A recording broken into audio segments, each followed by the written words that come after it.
December, a month draped in shadows. It arrived, cloaked in a silence so profound it felt like the world was holding its breath. The air, heavy with unshed snow, carried the scent of frost and decay.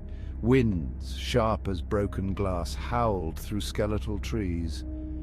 Each gust seemed to whisper a warning: he is coming. The world seemed to shrink under the oppressive weight of impending doom. Streets, once bustling with holiday cheer, were deserted.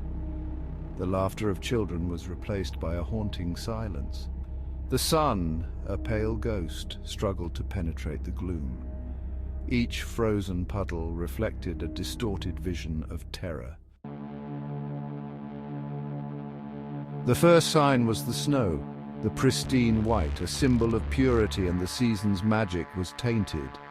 It began subtly, a single crimson stain on the otherwise immaculate blanket of snow, like a drop of blood on a virgin canvas. Then more appeared, multiplying with terrifying speed. The once welcoming snowdrifts transformed into macabre landscapes. The crimson deepened, spreading like a malignant disease, until the snowdrifts resembled nothing more than mounds of freshly butchered flesh. The air, previously filled with the crisp scent of winter, now carried a metallic tang, the unmistakable stench of blood. Fear, palpable and consuming, began to seep into the hearts of the few souls brave enough to venture outside. The children, their innocent eyes wide with terror, pointed at the gruesome spectacle, their joyous carols replaced with whimpers of dread. The adults, their faces etched with a mixture of fear and denial, averted their gaze, desperately clinging to the remnants of their shattered holiday cheer. The crimson snow was not merely a change in color, it was a declaration, a gruesome herald of the horror that was to come. Then the silence descended. It was not the peaceful quiet of a world blanketed in snow, but a suffocating, all-encompassing hush that seemed to crush the very air out of the lungs. The wind died down, its mournful howl replaced by an unnerving stillness. The rustle of leaves, the chirping of winter birds, all sounds ceased, leaving behind an emptiness that was more terrifying than any storm. Even the snow seemed to fall silently now, each crimson flake landing with a muffled thud that spoke of a world cloaked in dread. The silence was more than an absence of sound. It was a presence, a living entity that pressed in from all sides, suffocating, oppressive, heavy with unspoken menace. People huddled in their homes, doors bolted, windows shuttered, but nothing could keep out the silence. It seeped through the cracks, worming its way into their minds, amplifying every fear, every doubt. In that silence, a primal terror took root, a fear as old as humanity itself, the fear of the unknown, the fear of the darkness that lay just beyond the reach of sight and sound. From the heart of this unnatural silence, Anti-Claus emerged, not with a jolly ho-ho-ho, but with a sound that chilled the very marrow, a low guttural growl.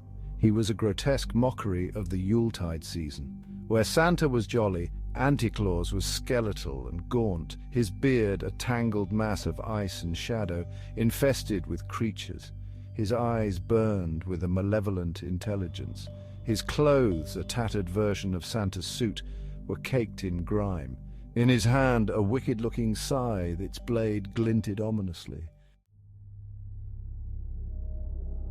Section 5. The children turn Innocence Corrupted.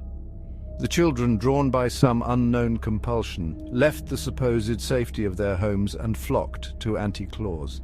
Their innocent faces, twisted into grotesque masks of glee, reflected the crimson glow of his eyes.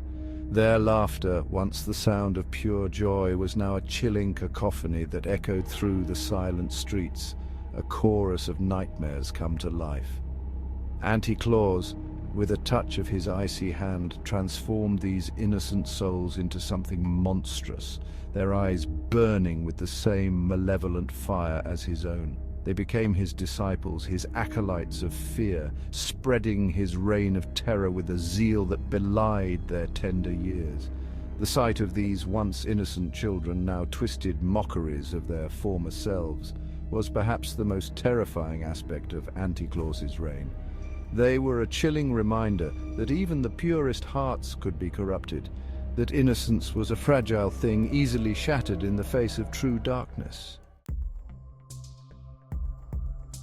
Section 6. Houses of silence, terror in every home. The once warm and inviting homes adorned with twinkling lights and festive decorations became cold and silent tombs. The only sounds that penetrated the oppressive silence were the muffled sobs of those who had not yet succumbed to Anti-Claus's influence, and the chilling laughter of the children who had. Anti-Claus moved through the shadows, a harbinger of fear, leaving a trail of despair and madness in his wake. He fed on the terror that gripped the hearts of the townsfolk, his power growing with each stifled scream, each whispered prayer for salvation.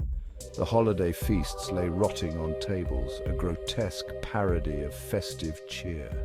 The presents, once symbols of love and generosity, lay forgotten and unwanted, their bright wrappings a stark contrast to the darkness that had enveloped the world. Section 7. The forest lair where nightmares take root. Deep within the bowels of the forest, hidden from the prying eyes of the sun, lay Anti-Claus's lair. It was a place of twisted beauty, a grotesque parody of a winter wonderland. Trees, their branches heavy with ice and snow, formed a natural cathedral, their skeletal limbs reaching up towards the leaden sky like supplicating arms. Within this frozen sanctuary, Anti-Claus held court, surrounded by his legion of corrupted children. They danced and sang, their eyes blazing with an unholy light, their laughter echoing through the forest like the screams of damned souls.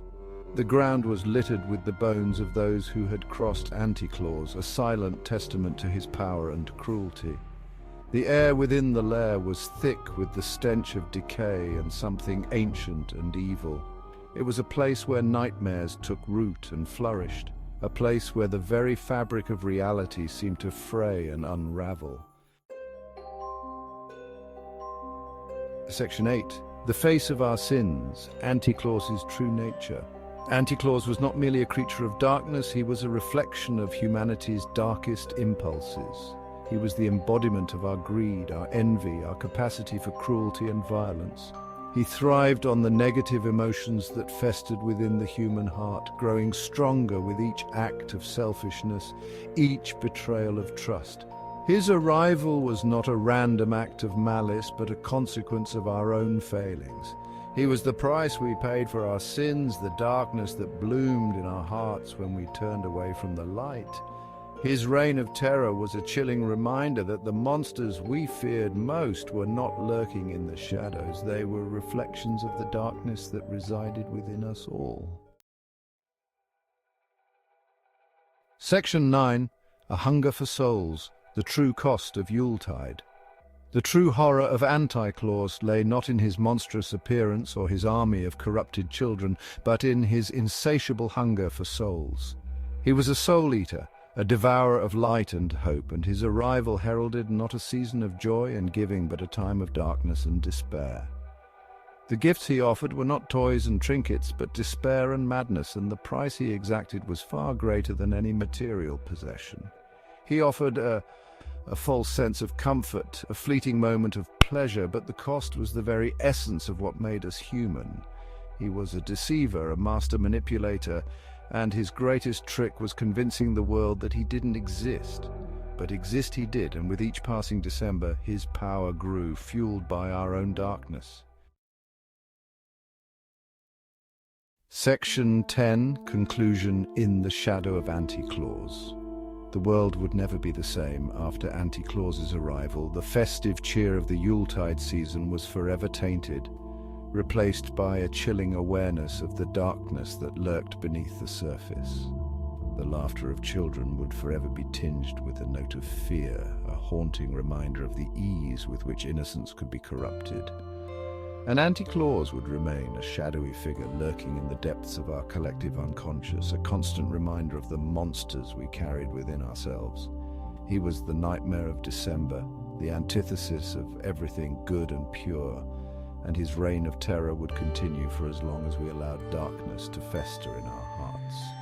The Yuletide season, once a time of joy and celebration, would forever be haunted by the specter of Anti-Claus, a chilling reminder that even in the darkest of times, hope is a fragile thing, easily extinguished by the shadows that lurk within us all.